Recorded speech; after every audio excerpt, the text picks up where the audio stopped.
ক্বালা রাসূলুল্লাহি সাল্লাল্লাহু আলাইহি ওয়াসাল্লাম, আল্লাহ নবী বলেন, যখন তোমরা বিছানায় যাও, যাওয়ার পর ফাল্যুসাম্মিল্লাহ, আল্লাহর নাম নিবা। তাহলে বিসমিল্লাহ বলে গেলেন। যাওয়ার পর ওয়াইযা আরাদা আইয়াত্তাজিআ, যদি তুমি ঘুমাইতে চাও, ফাল্যাত্তাজি আলা শিক্কিহিল আইমান, তাহলে তুমি ডান কাত হয়ে তুমি শুইবা। শুইতে চাইলে ডান কাত হয়ে শুইবা। এবার আপনি ডান কাত হলেন, এটা একটা। আরেকটা হলো মাথার নিচে হাত রেখে আপনি আল্লাহরে বলবেন, আল্লাহ আপনি কিয়ামতের ময়দানে আমাকে আপনার আযাব থেকে রক্ষা করেন। আল্লাহ যেদিন মানুষকে উঠাবেন সেদিন আপনি আপনার আযাব থেকে আমাকে রক্ষা করেন, এটা একটা। আর আয়াতুল কুরসিটা যদি আপনি পড়তে পারেন তো সারা রাত সমস্ত বিপদ আপদ থেকে আল্লাহ আপনাকে হেফাজত করবেন। সারা রাত আল্লাহ আপনাকে হেফাজত করবে। আর আমার আগের আলোচক বলছেন সূরা ইখলাস, ফালাক, নাস এগুলা পড়তে। তো এগুলোর তো আলাদা আলাদা বৈশিষ্ট্য আছে। রাসূল আকরাম সাল্লাল্লাহু আলাইহি সাল্লাম এক হাদিসের মধ্যে বলেন, সহিহ বুখারীর 515 নম্বর হাদিস, এই হাদিসের মধ্যে আসছে, ক্বালা রাসূলুল্লাহি সাল্লাল্লাহু আলাইহি ওয়াসাল্লাম, আয়াজিজু আহাদুকুম আইয়াকরা সুলুসাল কুরআন, তোমাদের কেউ কি কোরআনের 3 ভাগের 1 ভাগ পড়তে অক্ষম? ফি লাইলা, এক রাতে। এক রাতে তোমাদের কেউ কি কোরআনের 3 ভাগের 1 ভাগ পড়তে অক্ষম? এই কথা বলার পর ফাশাক্কা যালিকা আলাইহিম, সাহাবাদের কাছে ব্যাপারটা কষ্টকর মনে হয়। এমনি 10 পারা কোরআন পড়তে পারে অনেক সাহাবারা, কিন্তু সবাই তো পারে না। সাহাবাদের মধ্যে কয়েকজন বললেন, আইয়ুনা ইউতিকু যালিকা ইয়া রাসূলুল্লাহ, আমাদের মধ্যে কে পারবে এমন কোরআনের 3 ভাগের 1 ভাগ এক রাখতে পড়তে হুজুর, এমন কে আছে? আল্লাহ নবী বললেন, আল্লাহুল আহাদুস সামাদুস সুলুসুল কোরআন, কুল হুয়াল্লাহ সূরাটা কোরআনের 3 ভাগের 1 ভাগ, একবার পড়বা 10 পারা কোরআনের সওয়াব পেয়ে যাইবা। তার বিছানায় মাথা লাগা সূরা ইখলাস একবার পড়বেন 10 পারা, 2 বার পড়বেন 20 পারা, 3 বার পড়বেন তো আল্লাহ পাক 30 পারা কোরআনের সওয়াব দিয়ে দিবেন। মুসলিম শরীফের হাদিস, হাদিস নাম্বার 811 নাম্বার হাদিস। এই হাদিসের মধ্যে আসছে, ক্বালা রাসূলুল্লাহি সাল্লাল্লাহু আলাইহি ওয়াসাল্লাম, ইন্নাল্লাহা জাজ্জাআল কুরআনা সালাসাতা আজজা, নিশ্চয়ই আল্লাহ কোরআনকে 3 ভাগে ভাগ করেছেন। বলেন কোরআনকে কয় ভাগে ভাগ করেছেন? ওয়াজআলা কুল হুয়াল্লাহু আহাদ জুজআম মিন আজজাইল কুরআন, সূরা ইখলাসকে আল্লাহ কোরআনের 3 ভাগের 1 ভাগ বানিয়েছেন। সুবহানাল্লাহ। এবার একটা মজার হাদিস শোনাই, মুসলিম শরীফের 812 নাম্বার হাদিস। এই হাদিসের মধ্যে আসছে, রাসূল আকরাম সাল্লাল্লাহু আলাইহি সাল্লাম সাহাবাদেরকে বললেন, উহশুদু উহশুদু, কাছে আসো কাছে আসো। আপনাদেরকে বলা যাবে না, না কাছে আসো আপনারা না, মানে হাদিসে বলছে। এখন আপনাদেরকে এই মুহূর্তে বললে কষ্ট হবে, কারণ এই তো কাছে আইছেন, আর বললে সমস্যা হবে, পরে আমগো দুইজনে মেরে নেবেন। এখন রাসূল সাল্লাল্লাহু আলাইহি সাল্লাম বললেন, কাছে আসো কাছে আসো, উহশুদু উহশুদু। হ্যাঁ আচ্ছা, রাসূল সাল্লাল্লাহু আলাইহি সাল্লাম বললেন উহশুদু, কাছে আসো। এখন সাহাবাদেরকে যখন বলে কাছে আসো, এবং দেখবেন আপনারা বিভিন্ন মাহফিলে যিনি উপস্থাপক থাকে, পরিচালক, উনিও বলে ভাই একটু কাছে এসে বসেন, বলে না? আসলে দেখেন আপনি দূরে থাকলেও কি শুনবেন না? শুনবেন, মাইকে তো শুনবেন, কিন্তু কাছে আসতে কেন বলে? দেখেন এই কাছে আসতে বলাটাও নবীর সুন্নাত। সুবহানাল্লাহ, কাছে আসতে বলাটাও নবীর সুন্নাত। তো কয় নবীজি বললেন কাছে আসো। আচ্ছা বলেন তো, নবীজির কথা সাহাবারা কতটা মন দিয়ে শুনবে? এরপরে নবী বলে এই কাছে আসো কাছে আসো। তো সাহাবায়ে কেরাম চিন্তা করলো, নবীজি কাছে ডাকতেছে, তার মানে গুরুত্বপূর্ণ কিছু বলবে। সাহাবারা আল্লাহ নবীর কাছে আসলেন, আসার পর আল্লাহ নবী বললেন, সাআকরাউ আলাইকুম সুলুসাল কুরআন, আমি আজকে তোমাদেরকে কোরআনের 3 ভাগের 1 ভাগ পাঠ করে শোনাবো। সুবহানাল্লাহ, আমি তোমাদেরকে কোরআনের 3 ভাগের 1 ভাগ পড়ে শোনাবো। সাহাবারা তো খুশি, নবীজি কোরআন পড়বে 10 পারা, এটা তো ভালো কথা, মানে 3 ভাগের 1 ভাগ পড়বে, এটা আমরা শোনার জন্য সবাই অপেক্ষা। ফাকরা কুল হুয়াল্লাহু আহাদ, আল্লাহ নবী সূরা ইখলাস পড়লেন। সুবহানাল্লাহ। সাহাবারা ততক্ষণ পর্যন্ত ফজিলত জানে না। নবীজি ঘরে ঢুকে গেলেন। ফাকালা বাদুনা লিবাদিন, সাহাবাদের মধ্যে একজন আরেকজনকে বললেন, আল্লাহ নবী না বললেন কোরআনের 3 ভাগের 1 ভাগ পড়বে, কুল হুয়াল্লাহ সূরা পড়ে দি নবী ঘরে গেছে। সাহাবা বলে, মনে হয় কোনো ওহী নাজিল হওয়ার কারণে আল্লাহ নবী ঘরে গিয়েছে, আবার মনে হয় আসবে, অপেক্ষা করো। নবীজি ঘর থেকে বের হলেন, হওয়ার পর আল্লাহ নবী বললেন, শোনো তোমরা, আমি তোমাদেরকে বলেছিলাম কোরআনের 3 ভাগের 1 ভাগ পড়ে শোনাবো। আমি যে কুল হুয়াল্লাহ সূরা পড়লাম, এই কুল হুয়াল্লাহ হলো তা'দিলু সুলুসাল কুরআন, কোরআনের 3 ভাগের 1 ভাগ। তাহলে রাতে আপনি বিছানায় মাথাটা লাগাইবেন, লাগানোর পর পড়বেন। আচ্ছা আপনারা বিছানায় মাথা যখন লাগাবেন বালিশে, তখন জান্নাতে একটা ঘর বানাবেন, কারা কারা চান? ইনশাআল্লাহ। মুসনাদে আহমদের হাদিস, রাসূল আকরাম সাল্লাল্লাহু আলাইহি সাল্লাম বলেন, কুল হুয়াল্লাহ সূরা 10 বার পড়ো। কয়বার? 10 বার। সাথে সাথে জান্নাতের মধ্যে আপনার জন্য একটা বালাখানা তৈরি হয়ে যাবে। দুনিয়াতে যখন নবীনগর সাভারের আশপাশ দিয়ে গাড়িতে উঠে যখন যাবেন আপনারা, তখন দেখবেন বড় বড় বিল্ডিং হইতেছে, তখন চিন্তা করো, হা, এরকম একটা বিল্ডিং যদি আমার হইতো, তখন সান্ত্বনা দেবেন নিজেরে কিভাবে জানেন? আর থুর এখানে না হয়েছে কি হয়েছে, সাথে সাথে 10 বার সূরা ইখলাস পড়বেন আর বলবেন, যাক, জান্নাতে যে একটা বানায় ফেলছে। এভাবে সান্ত্বনা দেবেন নিজেরে। আবার অনেকে অনেক সময় বলে, এটা করো সেটা করো, তখন আমি বলি 10 বার সূরা ইখলাস পড়লে হয়ে যাবে, টেনশন নেই। 10 বার সূরা ইখলাস পড়বেন, জান্নাতে আপনার জন্য একটা বালাখানা তৈরি হয়ে যাবে। রাসূল আকরাম সাল্লাল্লাহু আলাইহি সাল্লামের এক সাহাবা, সহিহ বুখারীর হাদিস 5013 নম্বর হাদিস, এই হাদিসের মধ্যে আসছে, আন্না রাজুলান সামিআ রাজুলান ইয়াকরাউ কুল হুয়াল্লাহু আহাদ ইউরাদ্দিদুহা, এক ব্যক্তি সূরা ইখলাস খালি বেশি বেশি পড়ে। ফালাম্মা আসবাহা জাআ ইলা রাসূলিল্লাহি সাল্লাল্লাহু আলাইহি ওয়াসাল্লাম, সকাল হওয়ার পর এক ব্যক্তি আল্লাহর নবীর কাছে আসলেন, আসার পর বললেন, ইয়া রাসূলুল্লাহ, অমুক ব্যক্তি আপনার সাহাবা বারবার কুল হুয়াল্লাহ সূরা পড়ে। আল্লাহর নবী কয়, তাই নাকি? কয়, হ্যাঁ। হাদিসের মধ্যে আসছে, কান্নার রাজুলা ইয়াতাকাল্লুহা, যেন তার কাছে এই আমলটা বেশি বড় মনে হয় নাই। নবীজি বললেন, শোনো, ওয়াল্লাযী নাফসি বিয়াদি ইন্নাহা লাতাদিলু সুলুসাল কুরআন, আমার সাহাবা কুল হুয়াল্লাহ যতবার পড়ুক, মনে রাখবা, একবার পড়া মানে কোরআনের 3 ভাগের 1 ভাগের সওয়াব পেয়ে যাওয়া। এটা নাসাই শরীফের 993 নাম্বার হাদিস। আম্মা জান আয়েশা সিদ্দিকা রাদিয়াল্লাহু তাআলা আনহার বর্ণনা, তিনি বলেন, আন্না রাসূলুল্লাহ সাল্লাল্লাহু আলাইহি ওয়াসাল্লাম বাআসা রাজুলান আলা সারিয়াতিন, আল্লাহর নবী এক সাহাবাকে এক এলাকার মধ্যে যুদ্ধের জন্য পাঠাইলেন, সাহাবাকে আমির বানায়া দিলেন। তো আমির সাহেব যারা আছে ওনার সাথে তাদেরকে নিয়ে নামাজ পড়ে। তো উনি যখন নামাজ পড়ে, ফাকরা আলি আসহাবিহি ফি সালাতিহিম, নামাজের মধ্যে উনি কেরাত পড়ে। যখনই উনি নামাজ শেষ করে দ্বিতীয় রাকাতে, অথবা ওনার কেরাত উনি সমাপ্ত করে বিকুল হুয়াল্লাহু আহাদ, ফায়াখতিমু বিকুল হুয়াল্লাহু আহাদ, উনি প্রায় সময় খালি কুল হুয়াল্লাহু আহাদ পড়ে নামাজ শেষ করে। মনে করেন প্রথম রাকাতে একটা বললাম, দ্বিতীয় রাকাতে কুল হুয়াল্লাহ, অথবা প্রথম রাকাতে আপনার 2 সূরা একসাথে পড়ে ফেললো, প্রথমে তাব্বাত ইয়াদা, পরে কুল হুয়াল্লাহ, মানে এত বেশি কুল হুয়াল্লাহ নামাজে পড়ে। ফালাম্মা রাজাউ, সবাই যখন ফিরে আসছে নবীজির কাছে, আসার পর জাকারু লাহু, নবীজির কাছে এই কথাটা বলছি, ইয়া রাসূলুল্লাহ, উনি খালি কুল হুয়াল্লাহ সূরা পড়ে নামাজ পড়ায়। নবীজি বললেন, তাই নাকি? ফাসালুহু লিআইয়ি শাইইন ফাআলা যালিকা, এটা নাসাইর বর্ণনা। নবীজি বললেন, তাকে কি জিজ্ঞাসা করো উনি এটা কেন করছে, সাহাবা। আর বুখারীর বর্ণনা, লিআইয়ি শাইইন ইয়াসনাউ যালিকা, ওনাকে গিয়ে জিজ্ঞাসা করো, আমার সাহাবাকে জিজ্ঞাসা করো এই কাজ কেন করে। সাহাবারা তার কাছে গেলেন, যাওয়ার পর সালুহু, প্রশ্ন করলেন, তুমি এটা কেন করো? উনি জবাব দিলেন, লিআন্নাহা সিফাতুর রহমান, কুল হুয়াল্লাহ সূরার মধ্যে আমার রবের গুণাবলী আছে, তাই আমি পছন্দ করি এটা খুব বেশি। সুবহানাল্লাহ। আমার রবের গুণাবলী আছে, আমার রব এক, আমার রব বিয়ে করে নাই, আমার রবের বিবি নাই, আমার রবের ছেলে নাই, আমার রবের মেয়ে নাই, তিনি সন্তান জন্ম দেয় না, তিনি সন্তান জন্ম নেন না, তার থেকে সন্তান জন্ম নেয় না, তিনি সন্তান জন্ম দেন না, তার সমকক্ষ কেউ নাই। তো আমার রবের এই গুণাবলীটা বলতে আমার খুব ভালো লাগে। সুবহানাল্লাহ। সাহাবারা নবীজির কাছে গেছে, নবীজি বললেন, কি জিজ্ঞাসা করছো? হ্যাঁ হুজুর, এটাতে নাকি রহমানের সিফাত আছে, তাই উনি বলে, আখবিরুহু আন্নাল্লাহা ইউহিব্বুহু, তাকে জানায়া দাও সে যেমন সূরা ইখলাসকে খুব ভালোবাসে, মহব্বত করে, আল্লাহও তাকে ভালোবাসে। সুবহানাল্লাহ।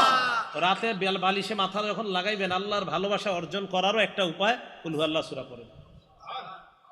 সূরা বাকারার শেষ 2 আয়াত, আমানার রাসূলু বিমা উনজিলা ইলাইহি মির রাব্বিহি থেকে শেষ পর্যন্ত কোরআন দেখে দেখেই পড়েন আপনি। হাদিসের মধ্যে রাসূল বলেন, কাফাতা, যেই ব্যক্তি সূরা বাকারার শেষ 2 আয়াত পড়বে, রাসূল আকরাম সাল্লাল্লাহু আলাইহি সাল্লাম বলেন, তার ওই পুরা রাত্রের জন্য এই 2 আয়াতই যথেষ্ট হয়ে যাবে। এই আমলগুলা করা, রাতে যখন আমরা বিছানায় মাথা লাগাই আমল করা। আরেকটা হলো, বিছানায় মাথা যখন লাগাবেন, কাজ নাই, তখন আপনার ফেসবুকটা না চালায়া, ইউটিউব মোবাইলটা হাতে না নিয়ে 1000 সওয়াব কারা চান? কয় হাজার সওয়াব? 1000, অথবা 1000 গুনাহ মাফ। 1000 সওয়াব হবে, অথবা 1000 গুনাহ মাফ। মুসলিম শরীফের হাদিস, হাদিস নাম্বার 2698 নাম্বার হাদিসের বর্ণনা, সাদ ইবনে আবি ওয়াক্কাস রাদিয়াল্লাহু তাআলা আনহুর বর্ণনা, তিনি বলেন, কুন্না ইনদান নবী সাল্লাল্লাহু আলাইহি ওয়াসাল্লাম, আমরা আল্লাহর নবীর কাছে ছিলাম। আল্লাহর নবী হঠাৎ আমাদেরকে বললেন, আয়াজিজু আহাদুকুম আইয়াকসিবা আলফা হাসানা, তোমাদের মধ্যে কেউ কি অক্ষম 1000 সওয়াব কামাই করতে অক্ষম? ফাসালাহু সাইলুম মিন জুলাসাইহি, বৈঠকের মধ্য থেকে একজন প্রশ্ন করলেন, ইয়া রাসূলুল্লাহ, আমাদের মধ্যে 1000 সওয়াব কামাই করা এটা কিভাবে সম্ভব? নবীজিকে বললেন, কাইফা ইয়াকসিবু আহাদুনা আলফা হাসানা, কিভাবে একজন 1000 নেকি কামাই করতে পারে? আল্লাহ নবী বললেন, শোনো তোমরা, ইউসাব্বিহু মিআতা তাসবিহা, কোন ব্যক্তি যদি 100 বার সুবহানাল্লাহ পড়ে, কয়শো বার? 100 বার। বলেন তো কি? সুবহানাল্লাহ। আবার বলেন সুবহানাল্লাহ। এতটুকুই বাস, আবার বলেন সুবহানাল্লাহ। আল্লাহ নবী বলেন 100 বার যদি কোনো বান্দা সুবহানাল্লাহ বলে, ইউকতাবু লাহু আলফু হাসানা, তার আমলনামায় 1000 নেকি লিখে দেওয়া হয়। সুবহানাল্লাহ। নবীজি বলে 1000 নেকি যদি তোমার আমলনামায় লেখা নাও হয়, আও ইউহাত্তু আনহু আলফু খতিয়া, তোমার আমলনামা থেকে 1000 গুনাহ মুছে দেওয়া হয়। সুবহানাল্লাহ। তাহলে 100 বার সুবহানাল্লাহ পড়বেন, হয়তো 1000 সওয়াব হবে, অথবা 1000 গুনাহ আপনার জীবন থেকে আল্লাহ মুছে ধুয়ে মুছে সাফ করে দিবেন। আল্লাহ আমলগুলা করা দরকার আছে না? আল্লাহ আমাদের সকলকে আমল করার তৌফিক দান করেন। এখন এই সুন্নতগুলা পালন করা সহজ হবে, সম্ভব হবে কখন? যদি আমরা রাসূল আকরাম সাল্লাল্লাহু আলাইহি সাল্লামকে মহব্বত করতে পারি, তাহলে এই সুন্নতগুলা পালন করা আমাদের জন্য সহজ হবে। সূরা তাওবা আয়াত নাম্বার 24 নাম্বার আয়াত, আয়াতটা শুনেন, অনুবাদটাও শুনেন। আল্লাহ বলেন, কুল ইন কানা আবাউকুম, যদি তোমাদের বাবা, ওয়া আবনাউকুম, যদি তোমাদের সন্তান, ওয়া ইখওয়ানুকুম, যদি তোমাদের ভাই, ওয়া আজওয়াজুকুম, যদি তোমাদের বিবি, ওয়া আশিরাতুকুম, যদি তোমাদের পরিবার, ওয়া আমওয়ালুন ইকতারাফতুমুহা, যে সম্পদ কামাই করো ওই সম্পদ যদি, ওয়া তিজারাতুন তাখশাউনা কাসাদাহা, যে ব্যবসায় লস খাওয়ার টেনশনে থাকো ওই ব্যবসা যদি, ওয়া মাসাকিনু তারদাউনাহা, যেই বাসস্থান তোমরা পছন্দ করো এই বাসস্থানগুলা যদি, কি যদি? বাবা, যদি তোমাদের বাবা, যদি তোমাদের সন্তান, যদি তোমাদের ভাই, যদি তোমাদের বিবি, যদি তোমাদের পরিবার, যদি তোমাদের উপার্জিত সম্পদ, যদি তোমাদের ব্যবসা, যদি তোমাদের বাসস্থান, আহাব্বা ইলাইকুম মিনাল্লাহি ওয়া রাসূলি, আল্লাহ আর আল্লাহ রাসূলের চাইতে বেশি প্রিয় হয়, ওয়া জিহাদিন ফি সাবিলি, এবং আল্লাহর রাস্তায় জিহাদ করার চাইতে যদি তোমাদের কাছে বেশি প্রিয় হয়, ফাতারাব্বাসু হাত্তা ইয়াতিয়াল্লাহু বিআমরি, তাহলে অপেক্ষায় থাকো, আল্লাহ তোমাদের উপর যেই গজব নিয়ে আসবে ওই গজবের অপেক্ষা করো। তাহলে এবার আপনারা বলেন তো, বাবার চাইতেও বেশি প্রিয় হতে হবে কে? আল্লাহ তার রাসূল, আল্লাহ এবং তার রাসূল। আচ্ছা, মায়ের চাইতে, বিবির চাইতে, ভাইয়ের চাইতে, সন্তানদের চাইতে, ব্যবসার চাইতে, সব কিছুর চাইতে আল্লাহ আল্লাহ রাসূল বেশি প্রিয় হতে হবে। যদি না হয় তাহলে আযাবের অপেক্ষা করা। তো আবার আসেন, জাগ্রত আর নিদ্রা এই উভয় অবস্থায় সুন্নাহগুলা পালন করা তখন সহজ হবে যদি রাসূল আকরাম সাল্লাল্লাহু আলাইহি সাল্লামের মহব্বত আমাদের মধ্যে বেশি থাকে। দেখেন, আমাদের মাঝে একটা অবহেলিত সুন্নতের নাম মেসওয়াক। একটা অবহেলিত সুন্নতের নাম কি? মেসওয়াক। রাসূল আকরাম সাল্লাল্লাহু আলাইহি সাল্লাম, আরেকটা কথা, যখন আপনারা রাতের বেলা ঘুমাবেন, ক্বালা রাসূলুল্লাহ সাল্লাল্লাহু আলাইহি ওয়াসাল্লাম, আল্লাহ নবী বলেন, ইদা আওয়াইতা ইলা ফিরাশিক ফাতাওয়াদ্দা ওযুআকা লিস-সালাহ, নামাজের জন্য যেইভাবে ওযু করো ঘুমের আগে ঠিক ওইভাবে ওযু করবা। তাহলে রাতের বেলা ঘুমের আগে ওযু করা, ঘুমের আগে কি করা? আচ্ছা, ওই ওযুর আগে একটা কাজ করবেন, মেসওয়াক করা। বলেন কি করা? মেসওয়াক করা। বলছিলাম একটা অবহেলিত সুন্নতের নাম বর্তমানে মেসওয়াক। অথচ রাসূল আকরাম সাল্লাল্লাহু আলাইহি সাল্লাম বলেন, সহিহুল জামে 2375 নাম্বার হাদিস, 2375, এই হাদিসের মধ্যে রাসূল আকরাম সাল্লাল্লাহু আলাইহি সাল্লাম বলেন, উমিরতু বিসওয়াক হাত্তা খাশিতু আন আদরাদা, আমার মেসওয়াকের ব্যাপারে এত বেশি বলছে আল্লাহ তাআলা, জিবরাইলের মাধ্যমে এত বেশি হুকুম করছে, আমার মনে হলো যে মেসওয়াক করতে করতে না জানি আমার দাঁতগুলা পড়ে যায়, এত বেশি আমি আশঙ্কা করে ফেললাম। 376 নাম্বার হাদিস, রাসূল আকরাম সাল্লাল্লাহু আলাইহি সাল্লাম বলেন, উমিরতু বিসওয়াক হাত্তা খাশিতু আইয়ুক্তাবা আলাইয়া, আমাকে আল্লাহর পক্ষ থেকে এত বেশি মেসওয়াক করতে বলা হলো, আমি আশঙ্কা করে ফেললাম না জানি মেসওয়াক করাটা আমার উপর আল্লাহ ফরজ করে দেয়।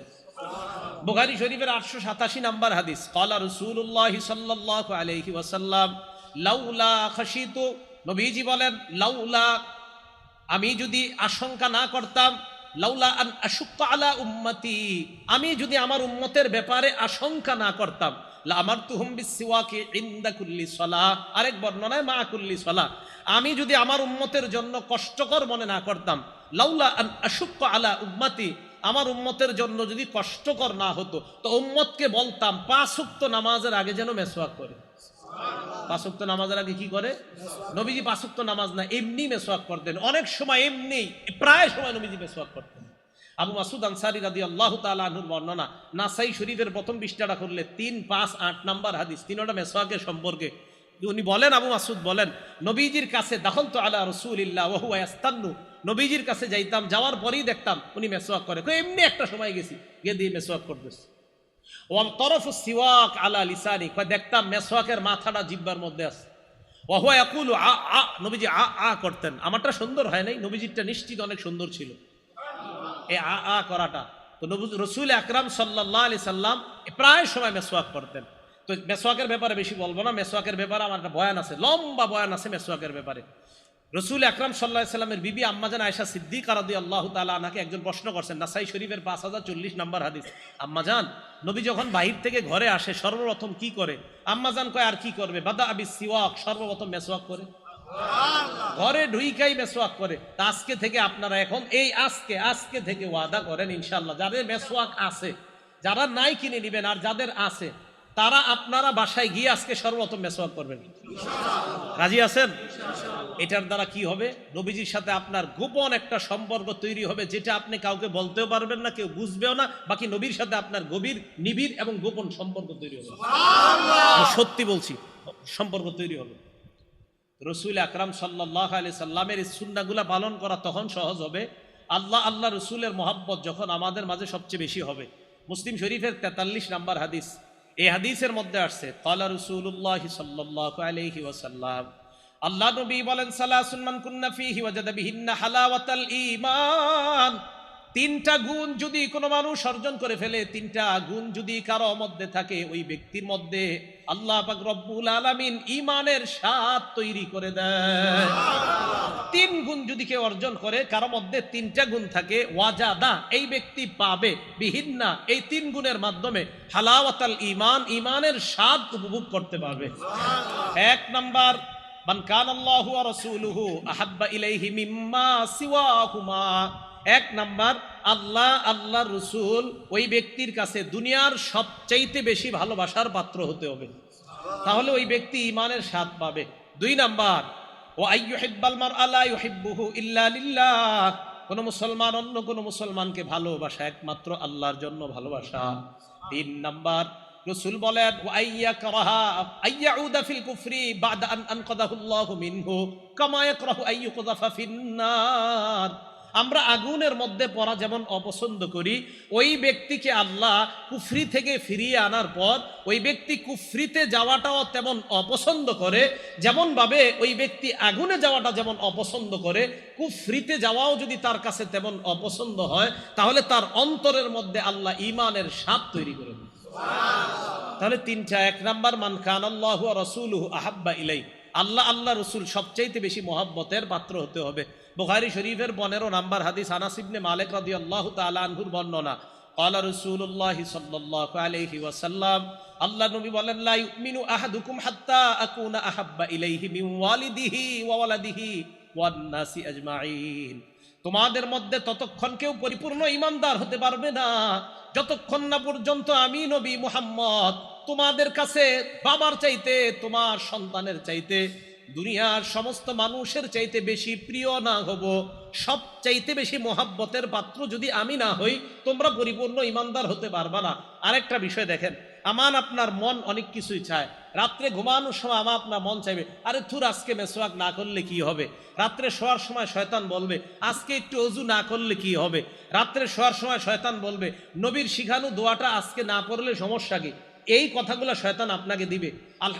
আল আরবাউন আন-নবুবিয়্যা কিতাবের নাম, হাদিস নাম্বার 41 নম্বর হাদিস, নবীজি বলেন, ক্বালা রাসূলুল্লাহ সাল্লাল্লাহু আলাইহি ওয়াসাল্লাম, লা ইউমিনু আহাদুকুম হাত্তা ইয়াকুনা হাওয়াহু তাবআন লিমা জিতু বিহি, আমি নবী যা নিয়ে এসেছি, এই নিয়ে আসাটাকে যদি তোমাদের অন্তর, তোমাদের দিল, তোমাদের নফস, তোমাদের চাহিদা, তোমাদের অন্তর যদি আমি যা নিয়ে এসেছি এটাকে যদি অনুসরণ করতে না পারো, আমি বলছি এইভাবে ঘুমানো, এটা যদি তোমার দিল না চায়, আমি বলছি অজু করা, এটা যদি তোমার দিল না চায়, আমি বলছি এইভাবে মাথার নিচে হাতটা রেখে এই দোয়া পড়া, এটা যদি তোমার মন না চায়, আমি বলছি এইভাবে তুমি ডান কাত হয়ে ঘুমানো, এটা যদি তোমার দিল না চায়, লা ইউমিনু, তুমি পরিপূর্ণ ইমানদার হতে পারো নাই। রাসূল বলেন তোমার দিল চাইবে আমার বিরুদ্ধে কাজ করা, ওই দিলের বিরোধিতা করে তুমি যখন আমি রাসূলের সুন্নাহ আদর্শকে গ্রহণ করবা, তখন পরিপূর্ণ ইমানদার হতে পারো। সুবহানাল্লাহ। লা ইউমিনু আহাদুকুম হাত্তা ইয়াকুনা হাওয়াহু তাবআ। আমাদের কুপ্রবৃত্তি আমাদের চাহিদাগুলা গুনাহ করতে চায়। নবীজি বলে আমি জানিয়ে আসছি এই নফসকে এটার অনুসারী বানাও, আমি জানিয়ে আসছি নফসকে এই আমার আনিত বিধানের, আমি আল্লাহ রসুলের পক্ষ থেকে, মানে আল্লাহ আর আমার পক্ষ থেকে যে বিধান দিলাম, এই বিধানের অনুসারী তোমার নফসকে বানাও, তাহলে তুমি পরিপূর্ণ ইমানদার হবে। এবার দেখবেন সত্যি সত্যি ঘুমানোর সময় আমরা যাতে সুন্নাহ বহির্ভূত ঘুমাই, শয়তান কতভাবে ধোঁকা দেয়। যে একদিন যদি এরকম তুই এইভাবে মেসওয়াক এক উক্ত নামাজে না করলে কি হয়, পকেটে মেসওয়াক আছে আপনার, এরপরে আরে না করলে কি হয়, হ্যাঁ একটা হলো জামাত দাঁড়ায় গেছে ঠিকই, আপনি কিন্তু আপনি জামাত ইচ্ছাকৃতভাবে যদি না ধরতে পারেন তো বুঝবেন শয়তান কোনো কাজে ব্যস্ত রাখছে আপনাকে, এই জন্য আসতে পারেন নাই, আর আয়সা আজকে মেসওয়াকটা করতে পারেন নাই। এগুলা শয়তানের কুপ্রবৃত্তি, আমাদের শয়তান আমাদেরকে অন্যভাবে চালাইতে চায়। তো নবীজি বলে তোমার এই নফসকে আমার আনিত যে বিষয়গুলা, এগুলার অনুসারী যতক্ষণ না বানাতে পারবা, ততক্ষণ পরিপূর্ণ ইমানদার হতে পারবা না। আল্লাহ পরিপূর্ণ ইমানদার হওয়ার তৌফিক দান করেন। আনাস রাদিয়াল্লাহু তাআলা আনহুর আরেকটা বর্ণনা, মুসলিম শরীফের 2639 নম্বর হাদিসের বর্ণনা। আনাস ইবনে মালিক রাদিয়াল্লাহু তাআলা আনহু বলেন, বাইনা আনা ওয়া রাসূলুল্লাহ খারিজাইনি মিনাল মসজিদ, আমি এবং আল্লাহ রাসূল মসজিদে নববী থেকে বের হইতেছিলাম। লাকিনা রাজুলান ইনদা সুদ্দাতিল বাব, দরজায় এক ব্যক্তির সাথে আমার আর রাসূলের সাক্ষাৎ। ওই ব্যক্তি আল্লাহ রাসূলকে বললেন, ইয়া রাসূলুল্লাহ মাতাস সাআহ, হুজুর কিয়ামত কবে হবে? নবীজি জবাব দিলেন, মা আদাত্তালাহা, কিয়ামতের প্রস্তুতি নিছনি। ওই ব্যক্তি জবাব দিলেন, হুব্বুল্লাহ ওয়া রাসূলিহি, আল্লাহ নবীর মোহাব্বত, এটাই হলো আমার প্রস্তুতি। সুবহানাল্লাহ, আমি আল্লাহকে ভালোবাসি, আল্লাহ রাসূলকে ভালোবাসি, এটা আমার প্রস্তুতি। নবীজি বললেন, ফাইন্নাকা মা'মান আহবাবতা, তুমি যাকে মোহাব্বত করো কিয়ামতের ময়দানে তার সাথেই তুমি থাকবা। সুবহানাল্লাহ। আনাস বলেন, ফামা ফারিহনা বাদাল ইসলাম আশাদ্দা ফারহান বাদা কাউলিন নবী সাল্লাল্লাহু আলাইহি ওয়াসাল্লাম আনতা মা'মান আহবাবতা। আল্লাহ নবী যখন বললেন তুমি যাকে মোহাব্বত করো কিয়ামতের ময়দানে তার সাথে থাকবা, হযরতে আনাস বলেন, নবীর এই কথা বলার পর, ইসলাম গ্রহণ করার পর এত খুশি আমরা আর কখনো হই নাই। আনাস বলেন, নবীর এই কথা এত খুশি হইছি কেন? আনাস বলেন, ফা আনা উহিব্বুল্লাহ, আমি আল্লাহরে ভালোবাসি, ওয়া রাসূলাহ, আল্লাহ রাসূলকে ভালোবাসি, ওয়া আবা বকরিন, আবু বকরকে ভালোবাসি, ওয়া উমর, উমরকে ভালোবাসি, ওয়া আরজু আন আকুনা মাহুম, আমার আশা আমি তাদের সাথেই হাসরে থাকবো, তাদের সাথেই জান্নাতের আশেপাশে থাকবো। সুবহানাল্লাহ। আনাস বলেন, ওয়া ইনলাম আমাল বিআমালিহিম, কয় যদিও আমি তাদের মতো আমল করতে পারি নাই, তবে আমার আশা হাসরে আমি তাদের আশেপাশেই থাকবো। এই হাদিস দ্বারা কি বোঝা যায় বলেন তো? আমরা যাদেরকে মহব্বত করব, তাদের মতো যদিও এত বেশি আমল করতে পারবো না, আসলে সম্ভব না, সাহাবাদের মতো তো আপনি আমল জীবনে করতে পারবো না, কিন্তু মহব্বত করবো, যে না নবীর সাহাবাদেরকে মহব্বত করি, রসুলকে মহব্বত করি, আশা করা যায় নবী সাহাবাদের ওলামাদের আশেপাশে আমরা থাকবো ইনশাআল্লাহ। এবার বিপরীত দিকে দেখেন তো, আপনি মহব্বত যদি অন্য কাউরে করেন। আরেকটা হাদিস শোনেন তাহলে, মুসলিম শরীফের 2640 নম্বর হাদিস, আগেরটা বললাম 2639, এটা হলো 2640। এই হাদিসের বর্ণনাকারী আব্দুল্লাহ ইবনে মাসউদ রাদিয়াল্লাহু তাআলা, আব্দুল্লাহ ইবনে মাসউদ রাদিয়াল্লাহু তাআলা আনহু বলেন, জাআ রাজুলুন ইলা নবী সাল্লাল্লাহু আলাইহি ওয়াসাল্লাম, এক ব্যক্তি আল্লাহ নবীর কাছে আসলেন। আসার পর আল্লাহ নবীকে বললেন, ইয়া রাসূলুল্লাহ কাইফা তারা ফি রাজুলিন আহাব্বা কওমান ওয়া লাম্মা ইয়ালহাক বিহিম, হুজুর ওই ব্যক্তির ব্যাপারে আপনি কি বলেন, যেই ব্যক্তি কোনো সম্প্রদায়কে ভালোবাসে। আপনাদের এলাকার কোনো মানুষ আলেমদেরকে মহব্বত করেন, কিন্তু আলেমদের মতো এত পরিমাণ আমল করতে পারেন না, আসলেই পারবেন না, সারাক্ষণ তারা হয়তো কল আল্লাহ না হয় কলা রসুলুল্লাহ নিয়ে আসে, তো সারাক্ষণ সওয়াবের মধ্যে থাকে। বিশেষ করে হেফসখানা মুক্তবে যারা আছে, তারা তো 24 ঘন্টা আমল জারি আছে তাদের। এখন আপনাদের এলাকার কেউ আলেমদেরকে মহব্বত করেন, কিন্তু তাদের মতো আমল করতে পারেন না। এক ব্যক্তিকে নবীজিকে বললেন, হুজুর ওই ব্যক্তির ব্যাপারে আপনি কি বলেন, যে ব্যক্তি কোনো সম্প্রদায়কে মহব্বত করে কিন্তু তাদের মতো আমল করতে পারে না, তার ব্যাপারে আপনি কি বলেন? নবীজি বললেন আলমার উমা আমান আহাব্বা, মানুষ তাদের সাথেই কিয়ামতের মাঠে থাকবে যাদেরকে সে মহব্বত করে। এই কথাটা সারা জীবন মনে রাখেন, আমি যাকে মহব্বত করব তার সাথে আমার হাসর হবে। আজকাল অনেকে দাবি করে দেখবেন আমি কি কম নামাজ পড়ি, আমি কি কোরআন রিসার্চ কম করি, বা আমি কি হাদিস রিসার্চ কম করি, এরকম বলে অনেকে। কিন্তু উনি কোরআনও রিসার্চ করে, হাদিসও রিসার্চ করে। এইগুলা রিসার্চ করার পর ওনার ফলাফল কি বাইরে জানেন? উনি এইগুলা রিসার্চ করার পর ফলাফল বের হয় যে এতদিন বাংলাদেশের হুজুররা যা বলছে ইসলাম সব এরা ভুল বুঝাইছে আপনাদেরকে। তখন একটা বইয়ের নাম দিয়ে দিবে প্রকৃত ইসলাম ও নকল ইসলাম। কি নাম দিবে? ওলামায়ে কেরাম যে আদর্শ আপনাদেরকে শিখাইতেছে কোরআন সুন্নাহ, এটার নাম দিবে নকল, আর ওনারটার নাম দিবে প্রকৃত। তখন উনি আপনাকে বলবে ওই হাদিসগুলা মানা যাবে না, কারণ এই হাদিসগুলার সাথে কোরআনের ওই আয়াতের সাংঘর্ষিক, ওই হাদিসগুলা মানা যাবে না, এটার সাথে কোরআনের ওই আয়াতটা মিলতেছে না, আপনাকে এরকম বুঝাবে। তো মনে রাখবেন, আপনি যদি ওই ব্যক্তিকে মহব্বত করেন, যেই ব্যক্তি আপনারে বুঝাইতে বুঝাইতে এক পর্যায়ে মসজিদ থেকে বের করে ফেলে, তো কিয়ামতের মাঠে আপনি তার সাথেই থাকবেন। এই জন্য ভয়ঙ্কর অবস্থার মধ্যে আমরা আছি, এটা কিন্তু মাথায় রেখেন। রাসূল আকরাম সাল্লাল্লাহু আলাইহি সাল্লাম বলে, আমার উম্মত শেষ জামানায় তোমরা একজন আমল করবা, 50 জনের সওয়াব তোমার আমলনামায় লেখা হবে। সুবহানাল্লাহ। সাহাবারা নবীজির প্রশ্ন করলেন, হুজুর কোন 50 জন? আমাদের 50 জন না ওই জামানার 50 জন? নবীজি বললেন, বাল মিনকুম 50, বরং তোমাদের 50 জনের সওয়াব আমার শেষ উম্মতের এক ব্যক্তিকে দেওয়া হবে। সুবহানাল্লাহ। এই জন্য এই যুগে একবার ওইটাতে যাওয়া, একবার ওইটাতে, মানে চারোদিকে আপনি খালি দৌড়ান, না মনে হয় ওখানে ঠিক, ওখানে ঠিক। এত দৌড়াদৌড়ি বাদ দিয়ে মসজিদ মাদ্রাসা ধরেন, ইনশাল্লাহ ঠিক থাকবেন। অত দৌড়াদৌড়ি বাদ দেন, খালি চারোদিকে খোঁজে কোথায় যাবে কোথায় যাবে, এক পেরেশানির মধ্যে যায়াটা হঠাৎ কয়, হুজুর এতদিনে প্রকৃত ইসলাম বুঝছি, এতদিন বুঝিনি। এই কথাগুলা যখন আপনাদেরকে কেউ বুঝাবে, ওই লোকটাকে পাল্টা বলবেন, চলেন আমাদের মাদ্রাসার মোতামিম সাহেবের কাছে আপনাকে নিয়ে যাই। তখন বলবে, আমার কাজ আছে, অন্যদিন আসবে। যখন কোনো মানুষ আপনাকে নতুন ভাবে ইসলাম আবার বুঝাইতে চায়, এতদিন আপনি একভাবে নামাজ পড়তেন, এতদিন আপনি একভাবে সিজদা করতেন, মানে একদম মুসলমান, আপনার আব্বা আম্মা ভাই বোন সবাই মাশাআল্লাহ সহি পদ্ধতিতে এতদিন একটা নামাজ পড়তেন। হঠাৎ কেউ এসে আপনার যদি নতুন ভাবে দাওয়াত দিতে চায়, বলবেন, ভাই আমার তো কোরআন হাদিসের এত জ্ঞান নাই, চলেন অমুক দাওরা হাদিস মাদ্রাসার যিনি বুখারী শরীফ পড়ায় ওনার কাছে আপনাকে নিয়ে যাই। তো ওনার সামনে বসে আমাকে আপনি বুঝান, বুঝানোর পর যদি আমার মনে হয় না আপনি যে নতুন করে বুঝাইতেছেন আমার আগের গুলা ভুল আর আপনার বুঝানো সঠিক, তাহলে আমি আপনারটা মেনে নিব। তখন উনি দুইটা অপশন বলবে আপনাকে, এক বলবে এরা কি বুঝে, দ্বিতীয় বলবে আমার সময় নাই। যখন এই কথা বলবে তখনই বুঝবেন এর মধ্যে সমস্যা আছে। আরে ভাই আমি কিন্তু বলছি না ওনার জ্ঞান নাই, তো উনি সমস্যা কোথায়? শাইখুল সাহেবের সাথে একটু বসতে, ওনার সমস্যাটা কোথায়? এই জন্য আপনাদেরকে চারোদিক থেকে বিভিন্ন ভাবে বোঝানো হবে। রাসূল আকরাম সাল্লাল্লাহু আলাইহি সাল্লামের মহব্বত রাখেন, নবীজি সাল্লাল্লাহু আলাইহি সাল্লামের মহব্বত অন্তরে লালন করেন।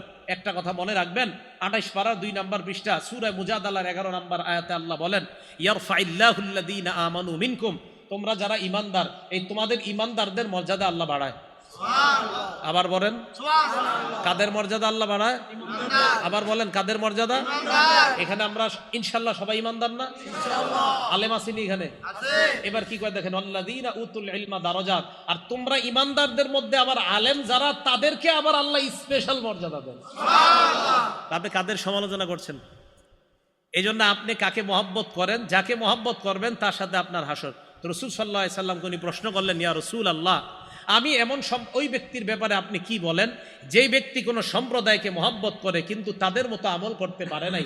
নবীজি বলেন, আল মারউ মা'a মান আহাব্বা, যেই ব্যক্তি যাকে মহব্বত করে সে তার সাথেই থাকবে। তো আমরা যেন সাহাবায়ে কেরাম, উলামায়ে কেরাম, রাসূল আকরাম সাল্লাল্লাহু আলাইহি সাল্লামের মহব্বত অন্তরে ধারণ করতে পারি, আল্লাহ তৌফিক দান করেন।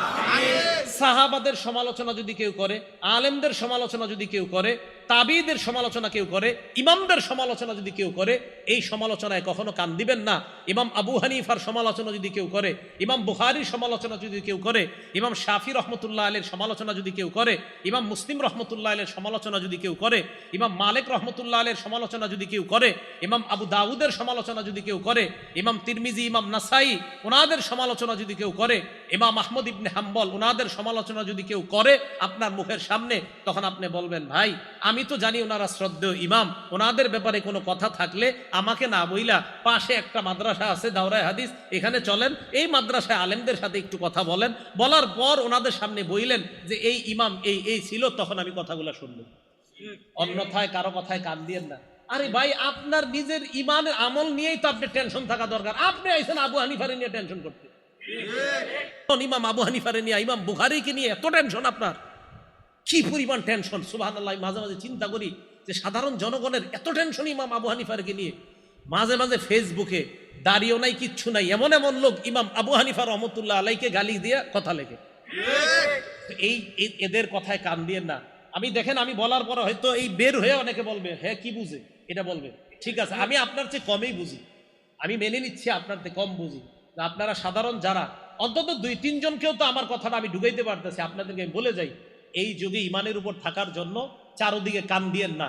জুমার নামাজটা ঠিক মতো পড়েন, ওখানে আলোচনা শোনেন খতিব সাহেবের, 5 ওয়াক্ত নামাজ মসজিদে ঠিক মতো পড়েন, সুন্নত মোতাবেক চলেন, খালি একটা কাম করেন না, গুনাহ করেন না, আর নামাজগুলা সুন্দরভাবে পড়েন। অমুকে কি বলছে এটা শুনতে যায়েন না, নামাজ পড়েন সুন্দর মতো, রমজান মাসে রোজা রাখেন, মুতু আদখুলু জান্নাতা রাব্বিকুম, মরেন আর জান্নাতে যান। এটা সাধারণদের জন্য বললাম, যারা পড়াশোনা করে দেন, সাধারণ যারা আপনারা দোকানে কাজ করে, ও হে উনি হঠাৎ ওনার 20 বছরের আগের নামাজ বাদ দিয়ে নতুন ভাবে নামাজ শুরু করছে, এগুলা করবেন না। আল্লাহ পাক রব্বুল আলামিন আমাদের সকলকে ওলামাদের মহাব্বত, সাহাবাদের মহাব্বত সহ মহাব্বত যেন আমরা আঁকড়ে ধরে মুহাম্মদ সাল্লাল্লাহু আলাইহি সাল্লামের মহাব্বত নিয়ে আমরা যেন কবরে যাইতে পারি, আল্লাহ তৌফিক দান করেন। আরেকটা কথা, সাহাবায়ে কেরামের সমালোচনা যে মজলিসে হয় সেই মজলিসে যাবেন না, সেই মজলিসে বসবেন না।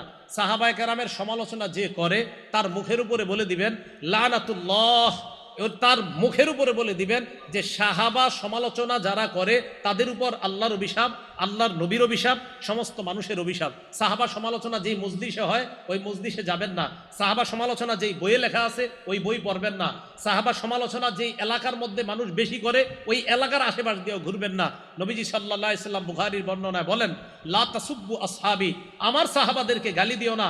মনে রাখবা, তাদের কেউ তোমাদের কেউ উহুদ পাহাড় পরিমাণ দান করা, তোমাদের কেউ উহুদ পাহাড় পরিমাণ যদি দান করো, এই দান করাটা আমার সাহাবার 1 হাত পরিমাণ অথবা 2 হাত পরিমাণ যে দান, ওই দানের কাছেও বুঝতে পারবা না। এই জন্য তাদেরকে গালি দেওয়া যাবে না। তাহলে আমি মহাব্বতের ধারাটা বুঝাইতে চাইতেছি, ওলামায়ে কেরাম তাদেরকেও মহাব্বত করব, আল্লাহওয়ালা পীর মাশায়েখদেরকে মহাব্বত করব, ইমামদেরকে মহাব্বত করব, তাবিঈদেরকে মহাব্বত করব, তবে তাবিঈনদেরকে মহাব্বত করব, সাহাবাদেরকে মহাব্বত করব, সমস্ত নবীদেরকে মহাব্বত করব, আল্লাহকে মহাব্বত করব। এই মহাব্বত অন্তরে ঢুকিয়ে বাতিল থেকে বেঁচে থেকে, বেদাত থেকে বেঁচে থেকে, হকের উপর অটল থেকে যেন আমরা দুনিয়া থেকে বিদায় নিতে পারি, আল্লাহ তৌফিক দান করেন।